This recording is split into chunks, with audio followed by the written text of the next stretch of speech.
Welcome back. Today is my best day because we're going to talk about all things conscious parenting. If you're the type of person that is already conscious, that is already self-aware, that already knows that we probably didn't grow up and get given the best tools to go through life, if you're the kind of person that already understands that the formal education did not really give you the tools you needed to thrive in life, this is your place. We're going to talk about parenting in a new way. Like, what if you didn't have to do it the way your mother did it? What if you didn't have to be the same parent that you had? What if you didn't have to repeat the same patterns your parents repeated? What if you had a choice to parent in a different way, where you didn't have to control your kids, where you didn't have to have power struggles, where you didn't have to bribe your kids to do things? What if there was a different way to parent without feeling like you're losing yourself to the process? My friends often say the parenting phase is a chaotic place we have to prepare for. Like Prima, when you get married, prepare for 10 years of the mess and then you can have your life again. And I'm like, I don't think so. I don't have 10 years to give away because of something called parenting. What if I could parent and still have Prima time and still be Prima and still just enjoy the kids? What if there was a way to give yourself the opportunity as a parent to just do it in a way that is by design and not by default? What if that was the case? Would that be worth it? That's what we're going to talk about today. My guest, Jamie Buzzelle, is the repair parent coach. Like, if parenting hasn't been going well for you, you feel stressed, overwhelmed, and all of the things, we have some stuff for you. Pull your stool, pull your tea, pull your drink, and let's have a chat. She's been doing this for 5 years. She's someone who had a complicated childhood because the parents and her didn't like agree on certain things.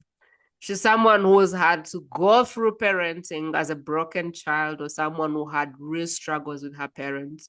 She's had herself repeat the same patterns that she saw in herself growing up. And she's come up with a way not to see that again. She's kind of come up with a way to get her own freedom back as a parent and enjoy the process of parenting rather than dread it, rather than traumatize her kids. She's found a way to make it a partnership.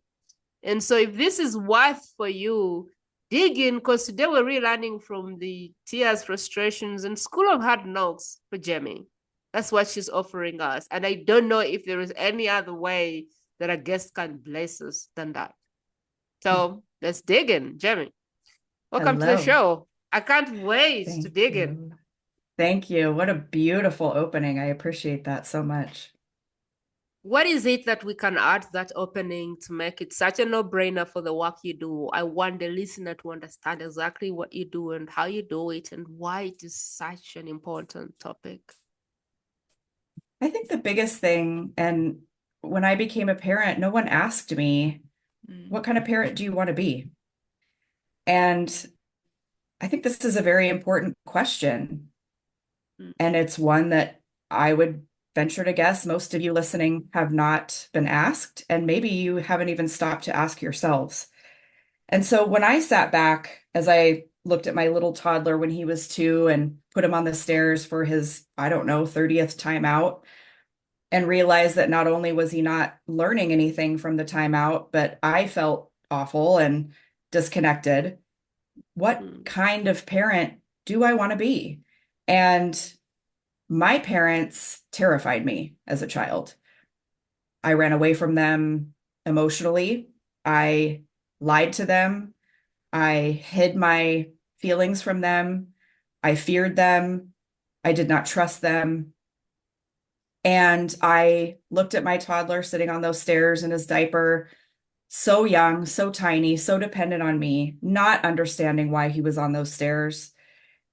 And I knew that I wanted to be a different kind of parent. And I knew that I was already laying this groundwork for him to be afraid of me.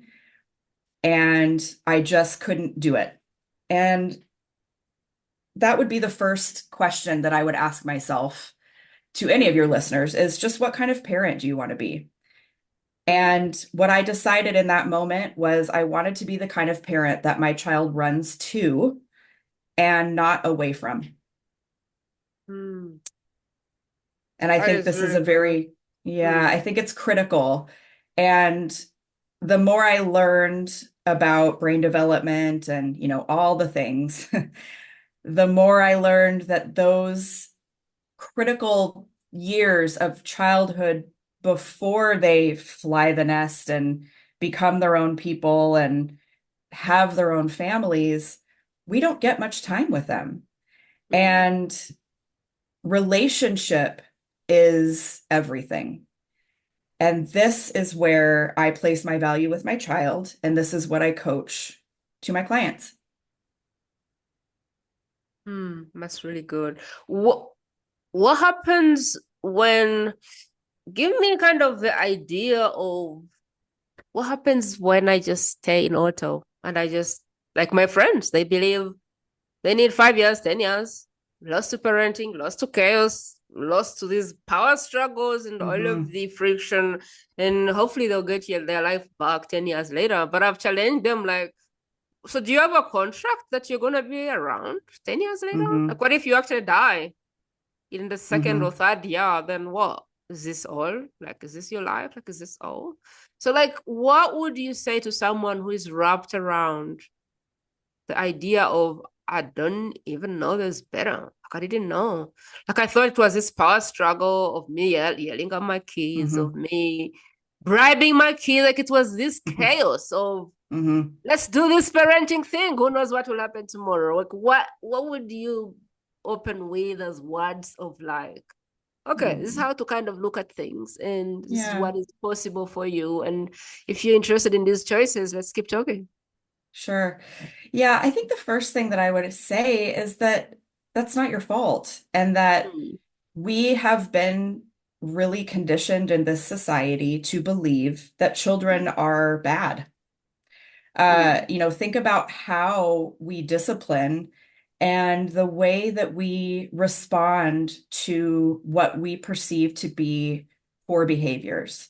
And so when a toddler, is doing what is developmentally appropriate, throwing things, immediately the parent is, well, how do I get my child under control? How do I get them to stop doing this thing? Or when we have a teenager that is, perceived as being disrespectful. It is how do I get my teenager to stop disrespecting me? How do I get them to do the things that I need them to do? And the theme, whether it's a teenager or a toddler or an elementary child, if you didn't pick up on it, was how do I get them to? That's control. There's an element of control in parenting. And I'm pointing it out not as a way to shame because we're programmed. This is how we're conditioned, is to think that children need control in order to quote unquote stay in line, to be good. And we are really underestimating human condition to be wired for connection. And what mm, we actually now know about the brain is that from an evolutionary perspective, the way that we have evolved to get to where we're at as humans is through cooperation. mm. And we don't need control to get our children to do the things that we want them to do. And in fact, the more that we try and control, the more that we try and kind of buckle in and close off their options, their ability to think for themselves, we actually see, and the studies are there, the data is there, the science is there, the more they actually rebel. And Mm, so for those of you out there that might be thinking, I don't know, my teens need a lot of control in order to keep them in line. I would actually invite you to consider when you were a teenager and what it was like for you growing up. And those feelings of if you were raised in a very controlling environment, how did that make you feel? Because I mm, remember how it felt, and I felt so much distrust. I felt very judged without really anything to back it up. And it made me feel mm, like, well, then I might as well just break rules because if they don't trust me anyway, I might as Mm, well just get in trouble. And so the more that we believe in our children, and this is not to say that we don't have to have boundaries and, of course, guidelines to follow. mm, It's more around how we get to that place. And there is a way to consciously connect with our children and still have rules and boundaries and a peaceful home that you are not screaming at your kids every day and then feeling guilty every night. And if you're doing that, you're not a failure. You just don't have tools. And none of us mm, do.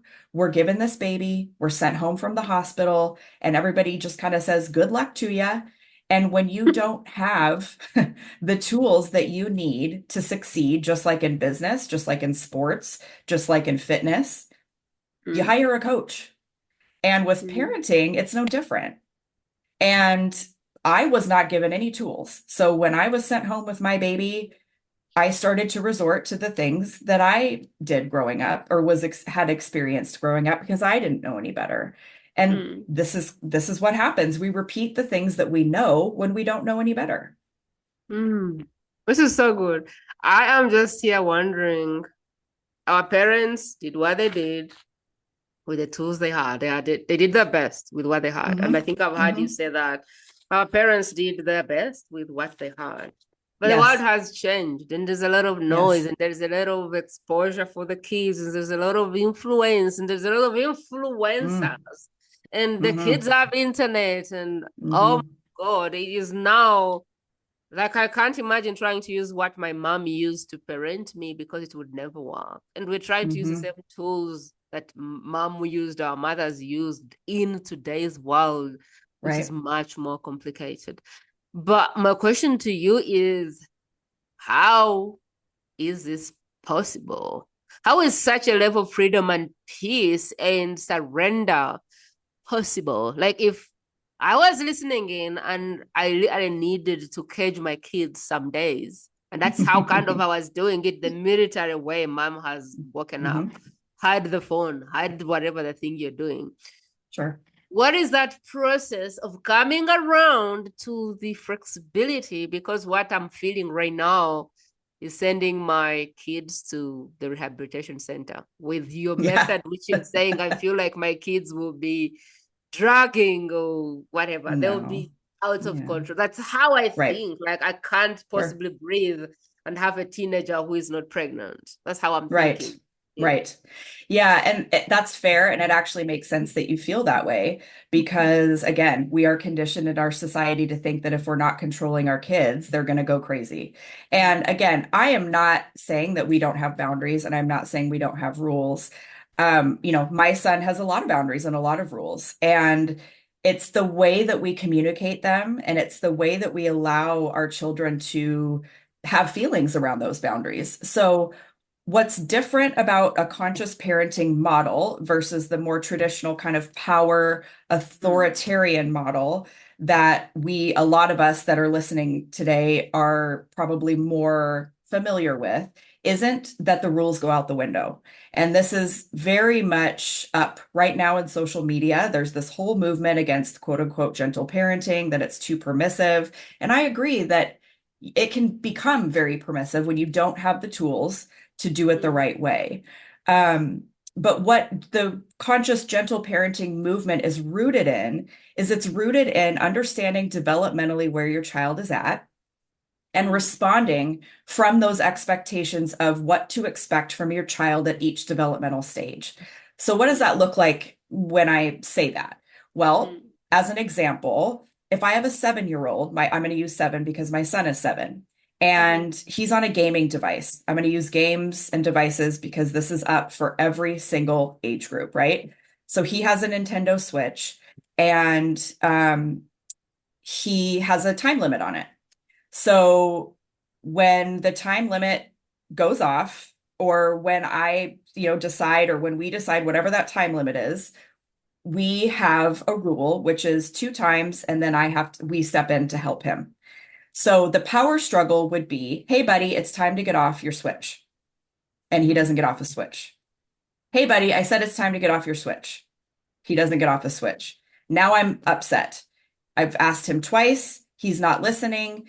This goes back and forth. It escalates. Now we're fighting. Everybody's mad. This is permissive parenting. When you have asked over and over again, and your child is not listening, and you're angry because you are expecting your child to meet an expectation that they have showed you through their behavior that they cannot meet, that's Mm, permissive parenting. mm, Gentle parenting, conscious parenting is after the second time, if they have not met your expectation, help them because they have shown you through their behavior they cannot meet their expectation, your expectation. So at the mm, two-time mark, I say, you're showing me that it's hard to get off. I get it. Games are really fun, but it's dinner time. I'm going to take your Switch away from you. You can play it tomorrow. I take the Switch away. He might protest. That's mm, okay. We allow the protest. I turn off the Switch. I get it. You're mad. It's dinner time. Now, when you are transitioning from that power struggle to this, all of a sudden you have authority. I'm asserting my authority as his parent. That's mm, different than authoritarian. I have not sent him to his room because he's angry. I just say, I get it. You're upset. I'm the mom. I've made the decision. I'm taking this Switch away. That uptick in behavior of him protesting may happen for a while because when we've suppressed behavior, suppressed feelings for so long, and then you start to allow it, it will come out in spades for a bit, right? Because they need to learn how to regulate those emotions. But now, my son, after practicing this and practicing this at 7, I will say it's time to get off. 2 prompts, he knows I mean business. So he gets off of it and he puts it away. There's no more power mm, struggle around it. He knows I mean business, but I mm, don't fight with him. I do not argue with him about it. He knows it's done. Did that take a while to get to a place where he respects that boundary? Absolutely. But it's worth it because he now knows mom means business. There's no power struggle. We don't have to fight about it. mm. That's conscious parenting. So if I was thinking through it like a process, or if you want Hmm. to use examples and all of that, that's fine. But I would kind of like to either see a process of how I need to start thinking, or perhaps different scenarios of people and how that came Yeah. to be. Because where I'm parenting from, I may have a lot of fears, a lot of resistance, and a lot of Yes. unawareness, a lot of I don't know. Hmm. I'm like, Yes. is that possible? Like, Yes. tell me more. So there's a parent listening, going, okay, better be kidding me. Is it that easy? And they've probably been parenting for the longest time. And I don't know if you can give us more towards kind of how to look at that process or that switch or that shift. Yeah, I mean, it is and it isn't. It's so Mm, it you have to be willing to put in the work to mm, have a different result, right? I mean, parenting isn't easy, but where do you want to invest your time? Do you want to invest your time in helping your child build the skills that they need that will take them all the way through adulthood? So if I want to spend the time fighting with my kid and being miserable, or spend the time teaching him that I have a boundary, you need to follow it. Yes, he's going to be frustrated. There's going to be pushback, but through that pushback, he learns how to regulate his emotions. I'm going to invest the time where I know it pays off in spades for the rest of his life because I'm raising a mm, boy. In this society, boys are taught that they are not allowed to have any emotions except anger, right? mm, So I'm also thinking about in terms of how to raise a man that actually is comfortable with his feelings so that he's not angry with his spouse, whether there's so much nuance to not suppressing feelings as a child. So there's a lot to unpack there, and I get that, but mm, it's also about an investment in your child as an adult. We are raising a child to become an adult that has to function in the world. We talk about we want our kids to have grit, we want our kids to have emotional resilience, and I will guarantee you that the child that you continue to fight with and have power struggles with is not the child that's going to be resilient. The child that's going to be resilient is the one that's allowed to say, I'm pissed. I'm not happy that I can't have my Switch. And you go, yeah, you're pissed. I get it. I'd be pissed too. But you know what? I'm still going to take it away from you because I'm your mom and I love you. And it's my job to have some limits with you. And he goes, mm, All right. And then he moves on with his day. Now, again, that does not happen in one practice of that. This is a practice. It is a marathon. It is not a sprint. But these are Mm, your children. Did you expect? We can't expect. These are human beings. They're not dogs. They cannot be trained. This is a practice. And so some days he's going to push me harder on it. It is not absolutely not that I have this perfect, peaceful household. I still lose my temper. And when I lose my temper with my son, I repair. I come back to him and I say, hey, you are not responsible for how I behave. I am sorry that I lost my temper. It is never okay for me to speak to you that way.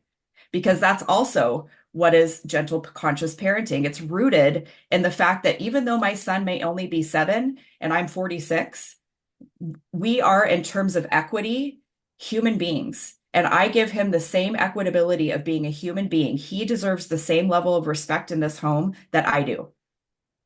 It is not different because I am his parent. So that's another piece of this is like we can have authority as parents and still be respectful when we're speaking to our children. mm, So there's a lot there, and I understand what you're saying that it's difficult to grasp this idea that we can have both. We can actually like have joy and enjoy our kids, but also have boundaries.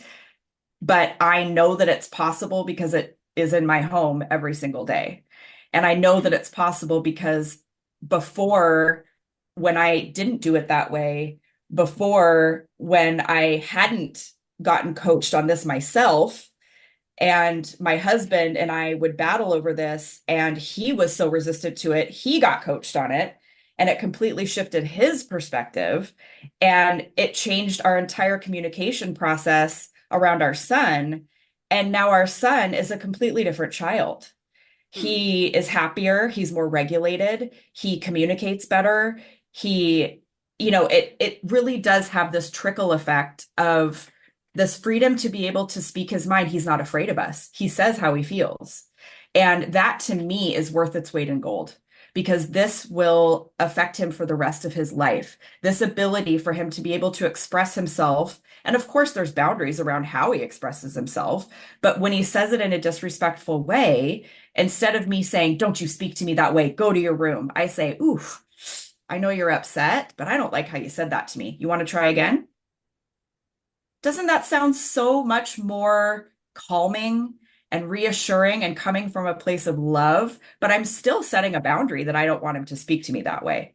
So it's really just about how we show up for our kids and how we respond instead of being reactive.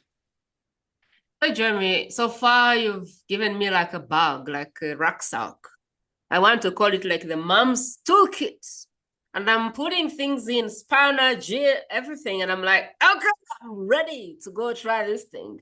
You've dropped on things like repair. I'm like, okay. You've dropped in things like boundaries. And I'm like, okay. You've dropped Sure. in things like communication. You've dropped in a Mm-hmm. lot of hints, but I'm still not Mm-hmm. sure if I'm missing some things in my tool bag. So if you were to Mm-hmm. pack a lunch for me in a Mm-hmm. rucksack as a mother, and I was going to go try this thing with my child, what Mm-hmm. needs to be in there? What else needs to be in Us, there needs, this is a very nuanced question. there? And I'm going to be as simple as I can with it because I know where you're going with this and I do understand. There has to be a level of self-awareness with the parent. You have to Mm, be aware of what your beliefs are about what you're witnessing with your child. mm, And that's kind of where it starts. And so it really starts with the parent. What are we signaling to our children when we're mm, sitting there battling them? What are we believing about what we are witnessing? mm, And if we believe that our children are bad, if we believe that they are manipulating us, if we believe that they are giving us a hard time on purpose, we've already lost this quote unquote battle with our kids. We have mm, to know in our core, and I can assure you that they are not giving us a hard time. They are not manipulating us. Our children, especially young children, don't even have the brain development to be manipulative. It is not even, they're not even capable of it. Mm, So it really truly starts with some self-awareness for the parent to go, ooh, I'm triggered. I'm feeling a certain way. What's mm, going on for me? And that was that moment for me, going back to when I said when my son was 2 and sitting on the stairs and I'm watching him, it wasn't about his behavior. It was about me. What am I doing? Why do I believe that my son is so bad or so whatever I believed about him that my behavior was to react in a way that I needed to control him? mm, And that's when it shifted for me where I was like, wait a second.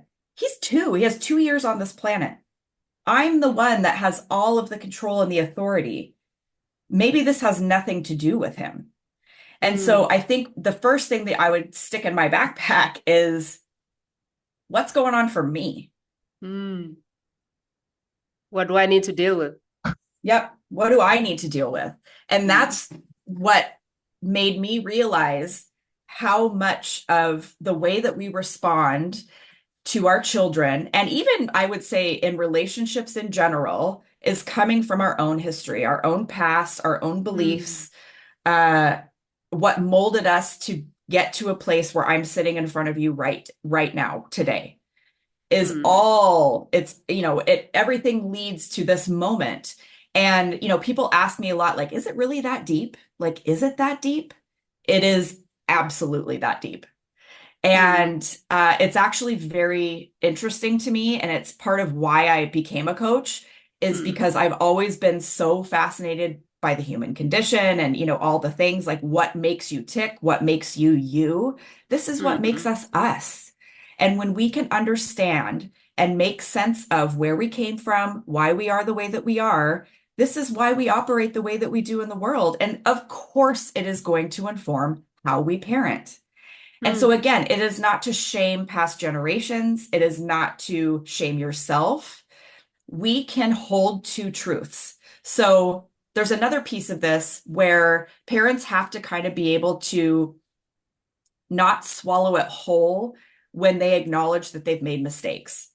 And so, you mm, need to be able to separate your behavior and your personhood. This is mm, very difficult for people to do. You are not who you are on your worst day. Your mm, child is not who they are on their worst day. I wish that somebody would have told me that as a child when I made mistakes.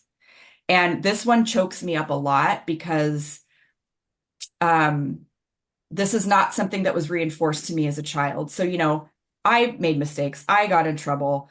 I did things. I made bad choices. And every time I did, and I was yelled at, and I was screamed at, and I was punished, and finger in the face and all the things. Not one time in all the times that I got in trouble did my mother ever say to me, "You made a bad choice, but you know what? You are a good kid. And you mm, are still a good kid and I still love you. You are still lovable. You are still a good kid. And it's okay to make mistakes. Your choice was not okay, but you are a good kid."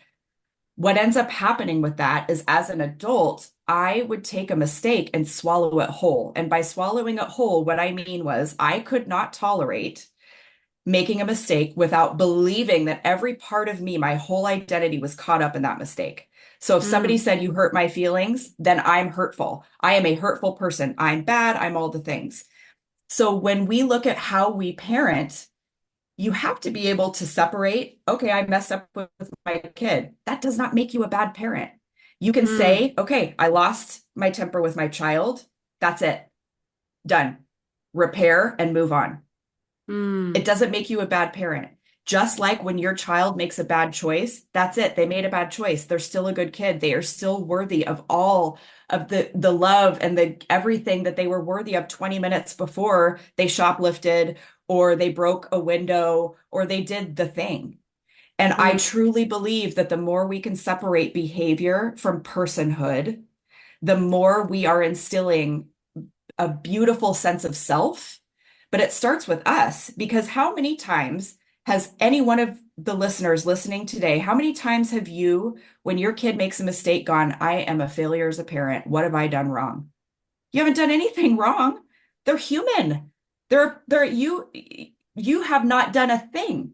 They're just Mm. navigating the world and it's messy. So you have to be able to separate their personhood from their behavior, and you have to be able to separate your personhood from your behavior. Mm.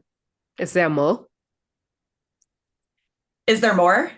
Yeah, more things to Yeah. put in the backpack. Yes, yes. So speaking about behavior, the deeper part of behavior that I think a lot Mm. of people do not understand is they think that behavior in and of itself is controllable, and they think that behavior in and of itself is correctable. And behavior is simply a symptom of something deeper.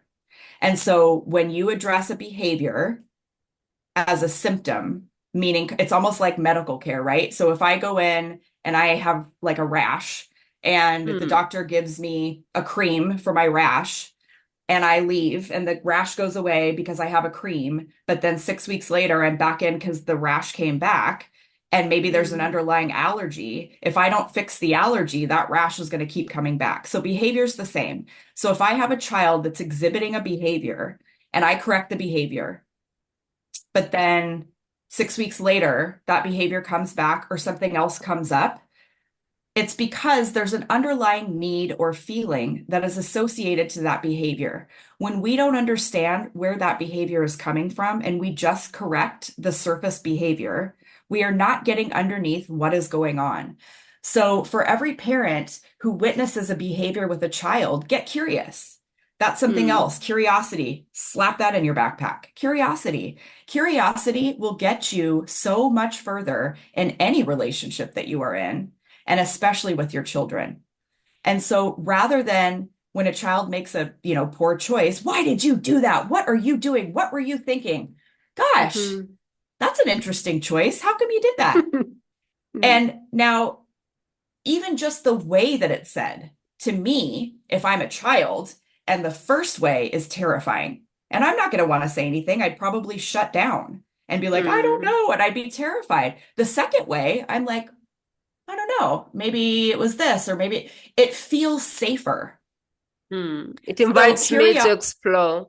It's an invitation to yes, to kind of have a look at, take a look. What did you choose that? yeah. And it also invites critical thinking. It also puts the parent and the child in the same driver's seat of problem solving. It's you and me against a problem. It is not pitting the child against the parent. So Mm. curiosity and recognizing that a behavior is only indicative of an unmet need or a feeling Mm. is also incredibly critical for parents to understand. Would you say behavior is the same as character? Sorry, behavior is the same as what? Character. Character. We don't need to focus on the behavior and correct the behavior. We need Mm. to get underneath the behavior.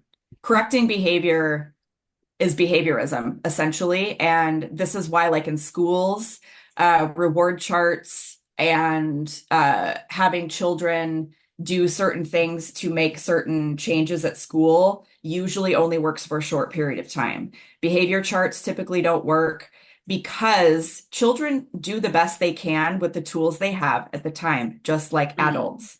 And a lot Mm. of times it's a developmental issue. It is not a behavioral issue. And so we are expecting children to meet a behavioral expectation that developmentally they cannot meet. Mm. Wow. Is there more to put in the backpack, or is this like enough for us to start? I would say that for now that's probably enough because I've given you a lot and it's the Mm. backpack's just going to continue to get heavier. But what I Mm. will say is that when you are getting coached, this is done over the course of 12 weeks. This is not done in like one session, Mm. because it takes time to go through these processes. It takes time to unpack some of these things. And also it Mm. takes time to change. And Mm. it's little tiny things. And that's where you see the biggest shifts. It's not completely overhauling your parenting. So like, as an example, that gaming option, like that one power struggle can lead, eliminating that one power struggle, just shifting from continuously telling your child over and over and over again to do something and then fighting with them to, I'm going to give them 2 times. And if they don't listen, I'm going to intervene and help them. Mhm. That can absolutely shift many things in your household. You don't have to use it just for gaming. You can use it for all kinds of stuff. So Mhm. there's ways that you can just do tiny things that will shift dynamics very quickly. Progress over well. So let me kind of what is it? Let me recap what I've understood. First thing is like Sure. self-awareness. Because if you're being Hmm. triggered, whether it's by your child, your spouse, your family, whoever, being triggered and being really thrown into a place you don't want to be, that's your problem. Hmm. The other person might have done something, said something, but you being triggered and giving away the power, that's your problem to deal with. That's Correct. your problem to that's the thing you need to look into. Like, why am I giving away my power? Why am I losing my Hmm. temper? Why am I saying things I don't want to say? It's not the other person, even though they might have triggered you. It is something inside of you that needs to probably heal or something like that. So Hmm. I love that you brought that up. The other thing was, which I really picked, was separating your mistakes from who you are. You're not your Hmm. mistakes. And Hmm. really instilling that in your children, because this Hmm. can go a long way healing these children Hmm. and creating like less trauma. Because what a parent says can really take you and ride you all your life and really traumatize you. So this is like Hmm. one way not to traumatize the child is making it obvious that they are not Hmm. their mistakes and they're still great kids, even though they might have done the other thing that is not Hmm. as good. The other Yeah. thing is like repair, like remember to repair and just move on. There's Hmm. nothing permanent there. Repair and move on. And I like what you're saying because a lot of people don't understand that you're different. There's a separation between the character or the behavior or the thing someone is doing with, let me see if I can say it well. But I like what you had there saying, like, separate the behavior. Don't conclude. Like, if your child started drugs at some point, don't make a conclusion that, they're drug addicts. Be curious. Why Hmm. are they taking drugs? Yeah. Why Why are do they need to they escape? what are What they are they trying to escaping escape? from? And I Hmm. think this lesson can even just go to like other things, spouse, and if they're over drinking, like what is there? What are Yeah. they escaping from that is Hmm. causing the behavior, the Yeah. character, whatever it is that is showing up? Be curious and kind of Yes. go there because you will be surprised that when you take away the roots, the behavior disappears. I really Yeah. like that. I I like heard that. this story that really resonated with me around a really good example of why, when we make assumptions about behavior, we really miss the mark. Mm, This child had spent like hundreds of dollars on movies, like streaming movies for his phone. And his mm, parents were obviously really upset because he didn't ask permission. And they mm, decided rather than, just getting angry at him for spending all this money, they didn't want to make assumptions that he just, was impulsive and wanted to and had no respect for money and all those things. And they were like, how come you spent all this money? And it turned out that he had a ton of anxiety about riding the bus home. And he was just terrified to be on the bus and he just didn't want to interact with people. And his coping mechanism was, well, I'll just download a bunch of movies and then I can just put on my headset and watch movies and just check out and I don't have to worry about it. Now, that's a solvable problem. That's mm, something that we can deal with is an anxiety around being socially around people, whatever. Let's work on that. We can figure out a way to maybe do a pickup or, there's other options there. But most parents would go, why would you spend our money? You have no respect. You would immediately go to that behavior and make all of these assumptions around mm, why this child did that. Now, he's a child. He does not have the skills to recognize that that was a choice that he made and all of the fallout of that because he's a child. Their frontal lobe is still developing. They don't recognize that there's consequences for their choices. He was just figuring out a way to fix a problem in the moment and he did not have so My point is that this is a perfect example of where when we assign meaning to a behavior without understanding why a child makes a choice that they make, and sometimes they just don't really have a reason why, there is no meaning, they just are impulsive, we may Mm, be really missing what a core issue is. And so in that case, that was probably the beginning of an anxiety disorder. And by mm. really understanding where this child was coming from with the level of anxiety he was experiencing on the bus, they were able to actually then start to work with him through that anxiety instead of just addressing the spending money and the downloading of movies. Instead of making him wrong, instead of making that his identity, instead of making it a Hmm. you're a bad kid because, and him Yes. thinking my parents don't love me enough, I'm a bad kid, and taking that, Yep. because this even happens to adults. Instead Hmm. of making an assumption, what if you could ask a question? It's interesting that Yeah. I see Yeah. this. Trust. Yeah. Yeah. Yeah, and I, trusting him to go, what is mm, going on, sweetheart? Like, we saw all this money. Like, what's happening? Like, what, just the curiosity and mm, responding from a place of love. And so I mm, remind parents often, like, when you took that baby boy or baby girl home from the hospital, you had nothing but pure love. And so when mm, you see your child behaving in a way that is less than desirable, tap into that pure love first. Lean on mm, relationship first. Don't lean on behavior. Don't lean on transactions. Don't lean on, well, they're not doing their laundry and they're being disrespectful and they're not cleaning their room and all those things. Why are they, mm, what is getting in the way of all of those things, especially teens? I have a real soft spot for teens because they struggle and they're misunderstood. And, mm, but let's go back to that day coming home from the hospital and holding that baby of pure love and how that is what we need to get back to. We need to get back to relationship. And this mm. is where you will see children blossom. When they feel seen, heard, held, loved, respected, they will blossom. And I will die on that hill every single time. I Every think single this time. this really works in relationships. It works in many ways. If there is a relationship that is tough to navigate, some of this will be really helpful. Like curiosity, that is really gold. We Yeah. never know what the other person is dealing with. We Yeah. never know the root cause of it. When we Yeah. assume, we attack. When we attack, they Hmm. defend.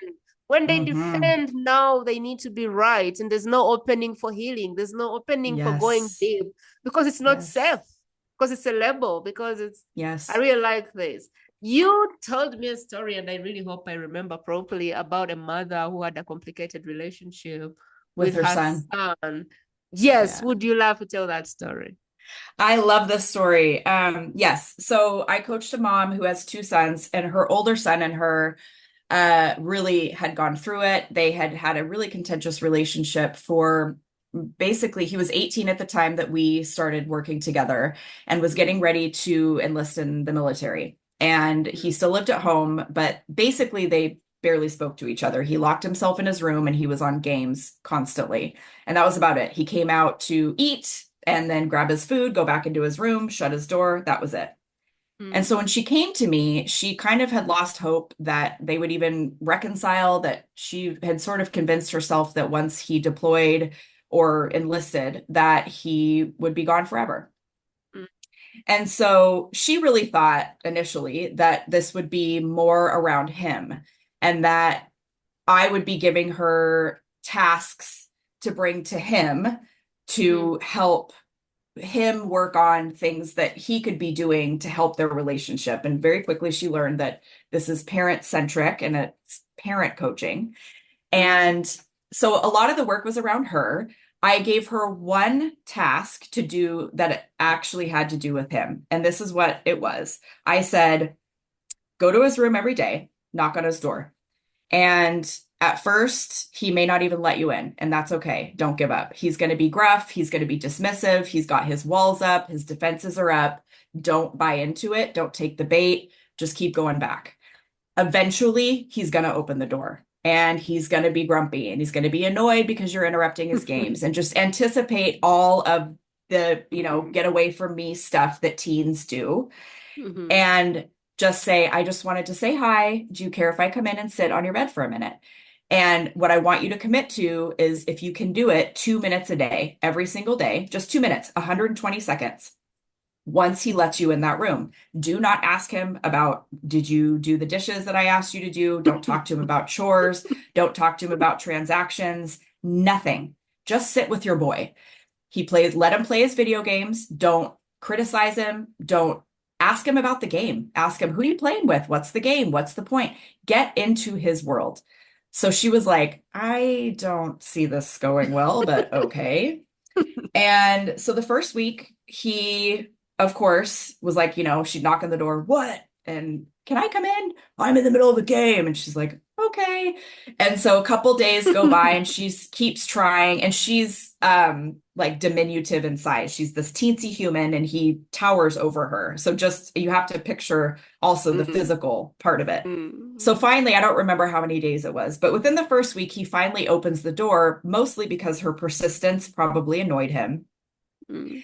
And he's like, what do you want? And she's like, can I just come and sit next to you? And he's like, why? And she's like, well, I just miss you and I love you. Can I just like sit on your bed? And he's like, fine. So she did that. And so this goes on for a week or two, Mm, and the 2 minutes turns into five. And then slowly he starts talking to her and he starts sharing things with her. And then she notices that when he comes down to eat, he's actually sticking around in the kitchen for a while. And then she notices that one night he sticks around after the meal and watches a show with them. And then she notices one day we get on our call for our weekly session and his door is left open to his room. And I remember at that time, I said, he's left the proverbial door and the literal door open for you. mm, And I had chills because I didn't know if it would work. Like, truly, sometimes with coaching, this is me attempting to give her a tiny bit of connection with her son, but I don't know him personally, right? I don't know her personally. mhm, So this is also me like using what I think I know is going to work based on what I understand about human connection and coaching and my history and my background and experience, but like maybe it doesn't work. So when she Intuition. says that, I just get chills and she's like, Jamie, I can't believe this. So then they go out to dinner one night, and normally he's always invited, but he always says no. So the next time they go, he goes. Then it gets to the point where one day I'm on my way somewhere in my car and she calls me and she's in tears. And of course, immediately I hear tears and I'm like, oh gosh, what has happened? Did they fight? Like, no. She's crying happy tears because this, and I'm going to protect them, just privacy wise and not say what his hobby is, but he has this hobby. He's had it for a long time and it's always been a hobby that he does with only dad. And one day, this was about 8 weeks into our 12 weeks together. And she came into the kitchen and her son and dad were talking about going to do this hobby. And she kind of just casually said, like, what are you guys talking about? And the son said, oh, we're going to go do XYZ. And then he casually goes, do you want to come? And when she told me that, she was crying. And I go, oh gosh, what did you say? And she goes, well, I was trying not to freak out because I didn't want to scare him off. And we kind of joked that at that point, we made a joke. I remember about like, you don't want to scare off your teen. They're like wild animals, like if you are too overexcited. And she said, I kind of was like, yeah, sure, whatever. Like, sounds cool. But she's sobbing and she's like, he has never once invited me to do this activity with him ever. Not once. Wow. So that's the power of connection. Mm. 2 minutes. It took 2 minutes, 8 weeks to go from him not speaking to her, his door closed, never around her, rolling his eyes at her. And in 8 weeks of starting with 2 minutes, he invited her to join him on his absolutely favorite activity. Wow. And that's the only thing that I had her do with him directly. Now, she was doing her own work, her own emotional work with me, Mm, working through her past stuff, of course. But that was the only thing between the two of them that I had her do with him. And he noticed, whether it was unconscious or not, he started to feel that she mm. cared about him as a human. Wow. It really just speaks to how much power we have over our I own know. realities, circumstances that we keep giving Yeah. away to the other person when he goes to therapy, when he mans up, when he becomes a better son. But really, Hmm. most of the answers can be found in inside of us. What can I Hmm. do to make this a better relationship? Well, yeah, because when she shifted, that's Mm-hmm. when he shifted. Yeah. So it So was within her all the time. It was always within her. It was parents have so much power, and we can either use that to have this flourishing, amazing connection with our children, or we can push them away and not even realize that we're doing it. mm, And we do just have so much more power than we realize. And children, even teens, are so sensitive and they are looking to us constantly to say, am I worthy? Am I lovable? Do you still love me even when I'm at my worst? And so if are responding to them at their worst with our worst, and we're escalating worst to worst to worst to worst to worst, they believe that they are their worst. They do become their worst. And so we have to keep responding back to them with, this is not who you are, buddy. I love you. How mm, come, what's going on? We have to keep responding with that love of that baby boy or girl that came home from the hospital. That's what she did. She got back to the core of like, I just love you and I miss you. And if this is what it takes for me to see you every day is sitting on your bed for 2 minutes and understanding this crazy video game that I don't get, I'm going to take it. And he mm. saw that and he bought into it and he loved it. And it completely rebuilt their relationship. Um, I really don't know if we've said enough, but the programming that you can put in your child, I don't know. It is when I understood this, I was sobbing. Like you can Hmm. traumatize your child, you can program them to feel shame, blame, and all of the things. You can Yeah. limit how much where they go and what happens of them without even realizing. And I don't know Hmm. if you can say anything more to that, but as a parent, a lot of this programming is right into your hands, like right into your Yeah. hands. Well, what I would say is that it's never too late. And so if there's any Mm, parents out there that are estranged or that are really struggling, it's never too late. And so you always have an opportunity as the parent to right the ship. You are the captain of the ship. You are the pilot of the plane, whatever metaphor you want to use. mm, You are the one that can have the power to repair. And it may mean that you have to go back on, your proverbial knees and say, whatever I have done, I love you. And I mm, want to hear more. And I'm curious what it was like for you being raised by mm, me. mm, And that may mean hearing things that you don't want to hear. And you have to be able to maybe set what your intentions were as a parent aside, because we all come into parenting with the best of intentions. And listen, I do this work because I so deeply never want another child to feel how I felt. And I so deeply don't ever want a parent to ever feel disconnected from their children. But I've also prepared myself as much as I can that no matter how deeply I do this work and how committed I am to it, my son still may come to me one day and go, you totally screwed me up. Because there may be something that I'm not giving him that he needs that I don't know about yet. And mhm, I'm at least healed enough from my own traumas to know that I can contain that, sit with him at a table and go, I love you, tell me more. mm, Instead of, well, I did the best that I could. And if that's not good enough, that's your fault. I will always want to hear more about his experience. And so it's never too late as a parent. We have to be willing to kind of fall on the sword when our kids say, you hurt me. mm. Wow. It has been so good. Why don't you tell me more about the work you do behind the scenes and really helping parents nail this and get really the gift of this type of parenting? Yeah, so I offer, are you talking about like my offer? Is that what you mean? Like the containers. Like, do you have one-on-one? Do you have group work? Do Yeah. you have Yeah. retreats? Do you have memberships? Like, how can we get involved? Yeah, so I offer one-on-one is recommended because it is deep work. Mm-hmm. And I think it is the most transformative. And it's actually called the Transformational Parenting Program because it absolutely will transform your life. And that is not a stretch to say. I have done the Transformational Parenting Program myself. My husband did it. It is absolutely transformational. So I do offer a one-on-one, and I do actually offer a group as well.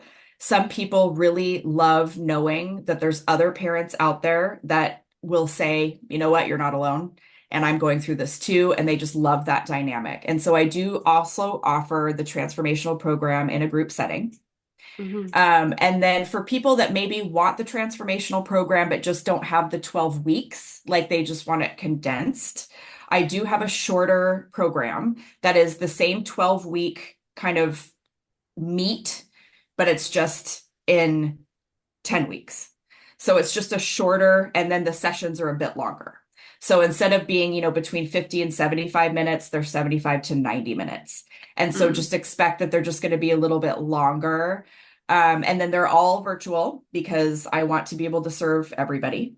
And anybody, that is willing to go Zoom and go deep with me, then I want to be able to offer that. Amazing. We'll be putting the links in the chat. What I'd like to suggest is, are you able to do like a quick call for someone to kind of lean in and Yes. see which of the offers? Okay. So we're going to be Yes. putting a link in the chat and in the, first of all, in the show notes, but also in the pinned comment. And what is going to be there is a call that you can book, and you can sit with Jamie, and she can kind of lean in and see where you're at and which of the offers is like the best place for you Yes. to go. Yes. Yeah, I offer a free session for anybody. So the first Mm. session is always free. My last question for you is, what are you struggling with as a parent today? Ooh, what's really up for me right now is, and this is gonna sound super cheesy, but it's truly my vulnerability right now is my son is 7. I'm enjoying this age so much. He is so Mm. fun. I'm really having a hard time with him getting older, Mm. honestly. Um, And that's new for me. I will be totally honest and tell you that for a lot of his age stages, I've needed space. I've needed a lot of my own time because he's a very busy boy and it's overwhelming sometimes. And it like takes a lot of emotional and physical energy to spend time with him. And I'm noticing that this age, especially, it's completely shifted. And now my husband and I have talked about it. We're like, he is so fun. We can't get enough of him. And so it's completely shifted. And now, like when memories pop up around him being younger, I'm at that phase where I'm like, it's equal parts painful to see pictures of him younger because I like crave the baby and the toddler and all the things. But it's also like, I just want to put him in a little bottle and keep him 7 forever because it's just such a fun age. And I'm really struggling with like, I don't want him to get older.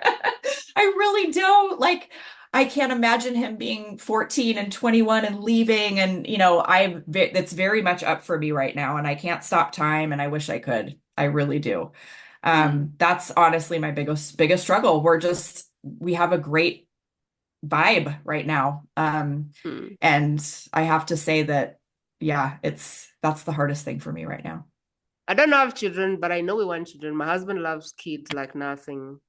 And often he'll invite like my sister's son, or like he's always having kids around because I think he wants to play and kind of imagine himself Yeah. as a dad. I look at him and he's the kind of parent who wants to give the child everything. I don't want the child to Hmm. cry. And I'm the kind of parent who says, yeah, I can love you and say no at the same time. And so Yeah. when I look at us parenting this baby, I kind of get scared because I think when we have our own babies, we'll kind of have that struggle because he doesn't want the Hmm. child to cry. And I'm like, I don't want you to cry, but I kind of have like a limit beyond Hmm. which you might have to cry because Hmm. sometimes enough is enough and you Hmm. won't take me for a ride. And so I think my fear Hmm. is around how we will do that dynamic of he wants Yes. to go all out for the baby. And I'm like, yeah, I'm willing to go out until I feel like this is getting to be a spoiling time. And hopefully we'll get through that. But I kind of, that's my fear. Like, I wonder what will happen when we have a baby. What was your Yeah. hardest what was your hardest bit of doing this with your husband and kind of Mm. being like on the same place? What was the Mm-hmm. hardest part of that? Because he has his background, you have your background, you Mm-hmm. have this thing to do together, and somehow you have to kind of speak the same language or something like that. What was the Yeah. hardest part for you? Because as we're speaking to someone on this call, they're like, I probably could do this, but my husband is a dictator, or he's Yes. a, Yes. yeah. This is very common, actually, that the mother wants to go one way and the husband wants to go another. So it's a very Mm. valid question. It was somewhat similar in our house. My husband was definitely a little bit more like, nope, this is how it needs to be. We lay the hammer down, blah, blah, blah. So I can relate to that. What I will say about it is I just did my own thing with it. I was like, okay, well, see how that works out for you with my son. I'm going to do my own thing. I'm going to seek out my own coaching for my own journey. And my son started to witness how my son, how, or sorry, my husband started to witness how my son was responding to me and how there was so much less reactivity and more cooperation, Mm. and came to me one day and was like, I I kind of want to get coached on this too. I'm curious. And so I got him in touch. I did not coach him. I got him in touch with another person through the program that I got coached on when I got certified, and he got coached. So, the advice that I would give, and this is going to be different, obviously, for every dynamic. My husband's also very willing and committed to growth and change. So, although he was resistant in the beginning, as soon as he saw this shift, he couldn't deny it anymore. And I knew that would happen. So I like trusted that process for him because I was like, we'll see. And I knew it would happen. And it did. You know, there has to be some level of alignment, right? Because children can sense when there's disconnection. And I think that can be very dysregulating for children. But if you are curious, I think you should do it. I think that you follow your instincts. That's what I did. And I've never looked back. I don't regret it. I'm so much more happy as a parent. I was so overwhelmed and exhausted and burned out. And I just like enjoy my child more. I really, really do that. There was a lot of years early on that I just truly was like, really, this is like parenting. This is awful. Like it was so hard. And that's like a true, honest Mm. experience. And I felt like all I did was fight and argue and then feel guilty. And then it was just this cycle. And so truly, it does not have to be that way. It really doesn't. And yeah, so I would say follow your instincts. And even if maybe at first your spouse is like, no, do it anyway. See what happens, you know? Follow your instincts and see what happens. And you might be really surprised at what comes of it. I have learned that the biggest agent of change is when you can just be a light in a room. When you can just focus on doing your work and showing up as the person that you desire. Mm-hmm. When you can show up Yeah. and be that relationship that you desire. When you can just give up, like trying to get your spouse to do stuff, like just give up, let them be, let them get to their rock bottom and kind of just love them from a place of I'm doing my work and I just want the best for this person. And if they're not willing to Mm-hmm. meet me halfway, that's fine. Like just being a Mm-hmm. light, a candle in the room with self-believing eyes of saying, when your time is right, you get to it. But for now, Mm-hmm. I'm gonna do me. I'm gonna do my thing. I'm gonna heal, and I'm gonna just show as a light in the Yeah. room if that's what it takes. But it is Yeah. so hard. Like it is really so hard to do. I'm really very appreciative of this message. And for you who is listening, really thank you so much for showing up and for having an opening that there's a different way to do this parenting work. Because a lot of people don't have an opening. But if you're still listening, you do have an opening and you do want a shift or you see how this could work for you. So I really want to celebrate you for showing up and being open to the universe and what it has to offer and trusting that we're not crazy to bring up this topic. And the best way you can support this work I do or Jamie's work is one, if you feel like you're being led into this work, get to the either pinned comment or show notes and book a call. But the other way why you may be listening to this particular episode is there is a first degree connection whose parenting life depends on this episode, and only you has a connection to them. And so really what this podcast invites you as a listener to do is it invites you to gift this to somebody else. So I want you to take a moment and think, in whose hands would this episode be a life change? Like, would it be life changing for the way they do things? Who needs this information as badly as they need to breathe? Who's been through hell and back with their kids? Who's cried tears and you're like, I wish I had a magic bullet for how they relate with their kids? Who do you know that deserves to enjoy their life as a parent? This is your opportunity to kind of lift this episode and just put it in their private space. And the only thing you have to say is, I watched this interview and I thought about you. I hope you find it helpful. That's all you have to do. And by doing that, this message will reach the people that are crying for the help, because Jamie wouldn't be on this podcast if there wasn't a cry in the world for her message. And it's my belief that everyone who comes here, it's because somebody in the world is kneeling, praying, crying, and the only solution is in the message of the person who is here. So that's how you can help. And the other thing is really grab that up and look around. Do they allow you to rate? Do they allow you to review? Do they allow you to comment? I don't know. Just do it. It really helps more than, for this work to get out in the world. And if it's blessing you, I'm appreciative that you would want to help. If you feel led to help, thank you. Jamie, we are getting to the end. How would you like to send us off?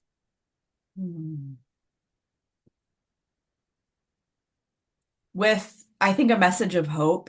I don't want parents to feel that they're walking away with a feeling of, oh gosh, I just have the weight of the world on my shoulder and I feel so much pressure because I have so much power. I think it's hope. I think that is hopeful. And I think it's a beautiful thing. And I think knowing that we have this beautiful connection with our children and that we can influence them in these beautiful ways, I think it's hopeful. I think it's incredible.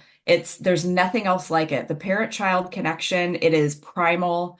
It is on a level, I remember when my son was born, as soon as I saw him, we didn't find out the sex. And as soon as I saw him, it was like two equal parts. Oh, it was like I've known him forever, but also I had never seen him before.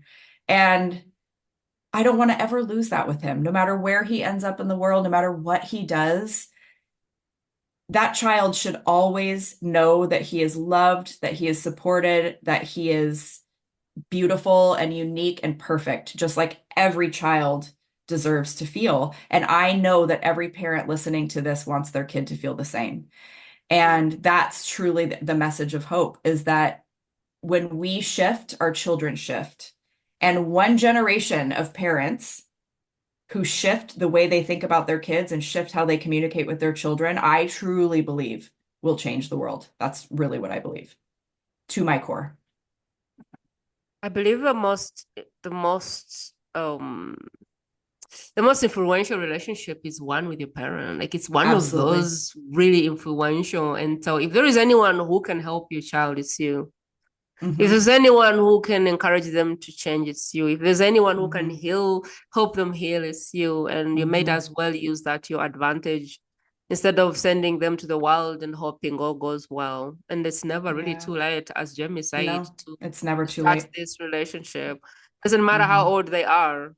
Like, you can make this happen.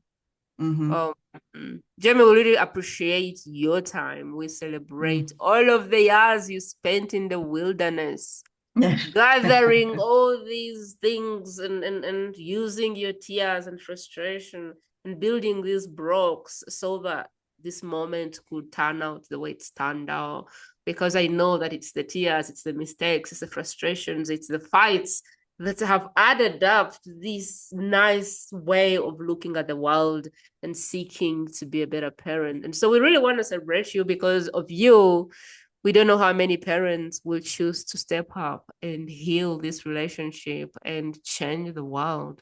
So we really celebrate you and honor you for being on the podcast. Thank you. Mm, thank Yeah. you. That is so kind. Thank you. That means a lot. Thank you so Mm. much. All right, my friend. Till next time, I hope this was helpful. And if it was helpful, I hope you do the needful. I'll talk to you very soon, sending you light and love.